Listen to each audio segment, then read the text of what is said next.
কইতাছি যে আমি তোমারে বালা পাই। তোর ড্রেসিং সেন্স দেখছস? তুই আমারে দেখ আর নিজেরে দেখ, দেখে মনে হইতাছে যে টাকা পয়সাও জানি নাই। হ্যাঁ আসলে আমার কাছে ক্যাশ টাকা নাই ঠিকই, জানতাম আমি তুই একটা ভিখারি যে। কিন্তু আমার কাছে চেক আছে, কারণ আমি টাকা পকেটে নিয়ে ঘুরি না। আচ্ছা আচ্ছা, বেশ ভালো তো। আচ্ছা বলছি, তোমাদের নিজেদের বাড়ি আছে গো? বাড়ি তো নাই, তোর তালুক মিঠাম তুলে। কিন্তু নিজের চারটা বড় বড় ফ্ল্যাট আছে। ফ্ল্যাট আছে? ও ওয়াও।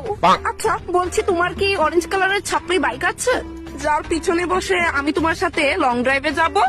না, ছাপড়ি বাইক তো নাই, ফালতু আমার সময় নষ্ট করতেছে। কিন্তু 12 কোটি টাকার সুপ্রা গাড়ি আছে। ইমপ্রেসিভ। বলছি, কি কাজ করো তুমি? লাইক জব ওর চাকরি? না, আমি কোনো জব টব বা চাকরি তো করি না, তাহলে বিয়ার পরে কি আমি তোর বাড়ি গাড়ি নিয়ে খামু? কারণ আমার বাবার কোটি টাকার লাক্স কোম্পানি আমারও সামলাইতে লাগে। থেকে আমি শুধু তোমার আর